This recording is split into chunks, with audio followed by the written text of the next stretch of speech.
Hey, investy besties, it's me again.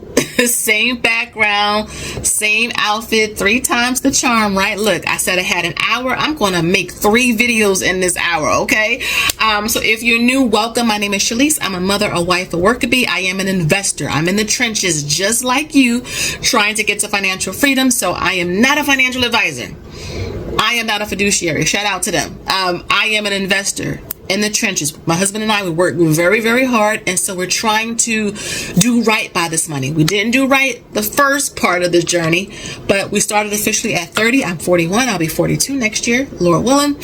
And we're just trying to get to financial freedom. And I'm hoping to motivate as many of you to do the same thing. Not blindly follow me, but take the golden nuggets of what I'm talking about. You know, investing, making sure you're on top of your finances, making sure that you are, investing in fractional shares.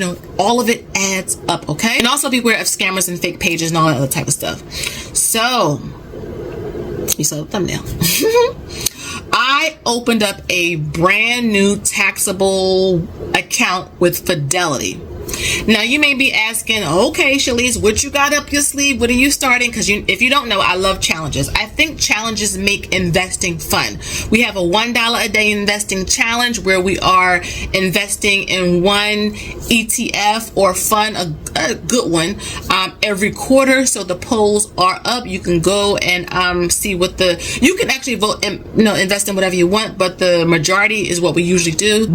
And I know SPLG, and the reason why I said that is because I know SPLG changed their ticker to SPYM, and it was because State Street Global Advisors wanted a lot of their funds to kind of look the same. SPLG looked a lot different from the SPY. So I get that. I do think it could have been a little bit. They could have been better with kind of getting that information out there so that there wasn't no confusion.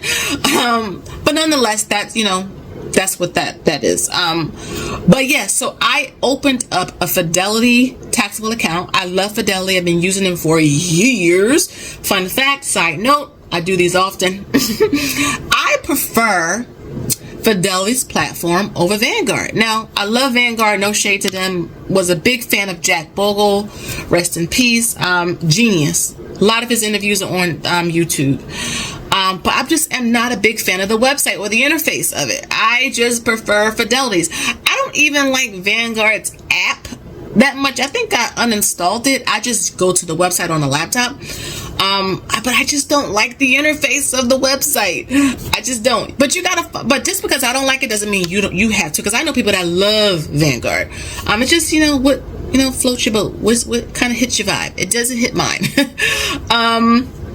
But I love Fidelity. I like the website. I love the app. Customer service is also great, but customer service at Vanguard is also good. It's just preference, right? And I do like both. I like Fidelity's app and the website, the desktop version. But yeah, I wanted to start another account from zero. So I started Robinhood from zero on this channel. Did you know that? Did y'all know that? I started Robinhood from zero on this channel. If I can find that video, I'm going to link it down below. Zero, okay? And I would put small amounts in when I can, but I would also put big chunks in too.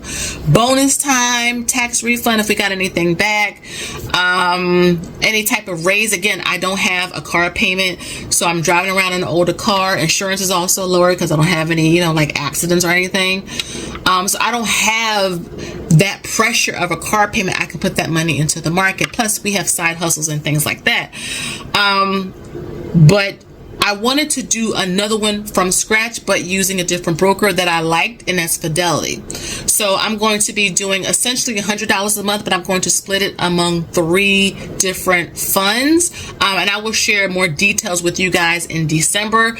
Those of you who are part of my investment planner group, so if you have your investment planner and you chose the group option, or you had even the digital one and you chose the group option, I'm going to film a video for you guys only, explaining to you the details of this before it goes public on the channel. Even the Fidelity based funds, I'm going to do Fidelity based funds. I'm going to build a 3 fund portfolio with $100 every month. I'll have different percentages allocated for it, and I'm going to just do that every month automatically, just to build up another account from zero so that you guys can see it in real time. Because I feel like, you know what, investing, we talk about it a lot in theory. Like, we all know we should invest this much to be ready for retirement, to get this much in dividend income, etc. But to see it consistently, again, don't blindly follow me, but the golden nugget is consistency. That's the secret sauce in everything that we do. Whether the market is up, whether it's down, dollar cost averaging, when you get paid, no matter the amount. If it's a couple of dollars, $5, if it's $500, some people put $5,000 in a month. But the idea is to go at your own pace, but you got to keep going. You got to keep up the pace. So yeah, open up a new Fidelity account. I'm going to be documenting it here in my investment planner.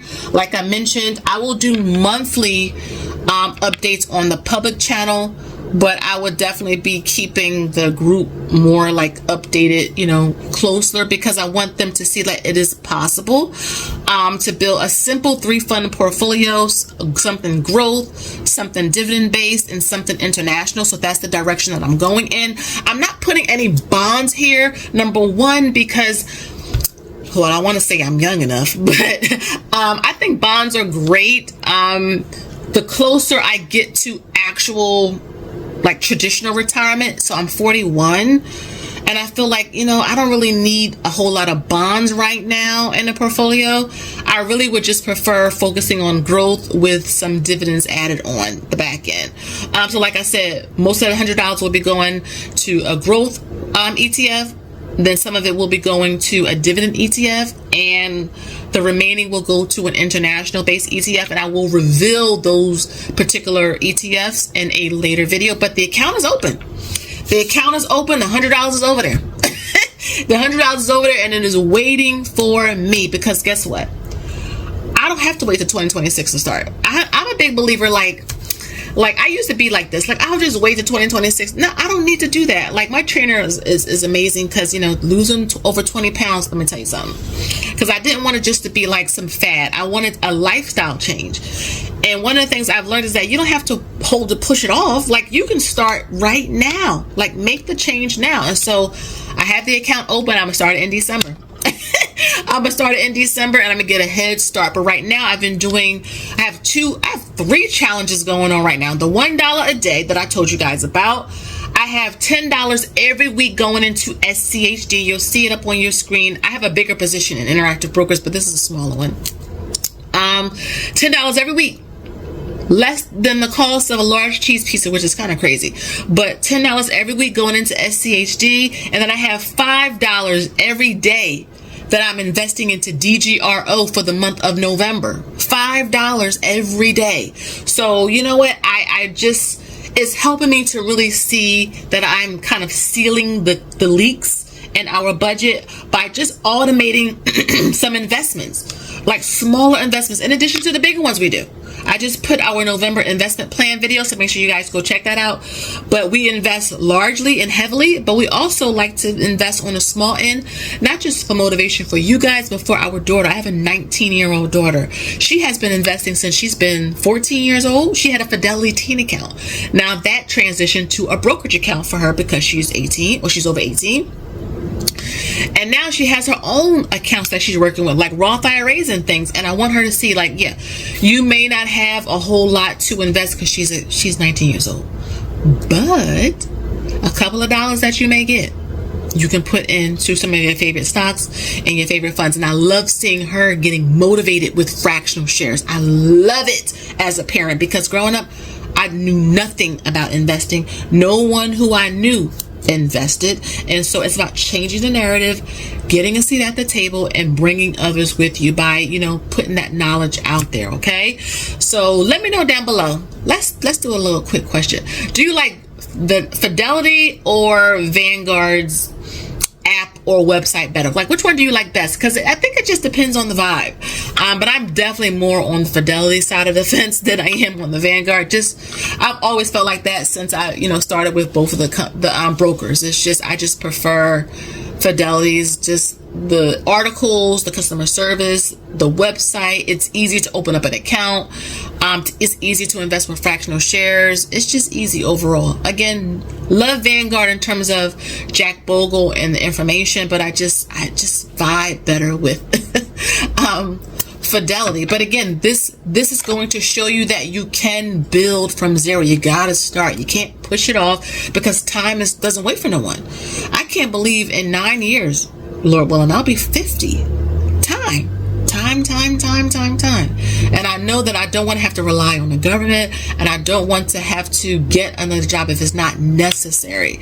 And so we're trying to put in the work now, going on 12 years of investing on this journey so that we can reach our financial freedom goals. Okay, so again, thank you guys so much for watching. Make sure you like, you share, and you subscribe.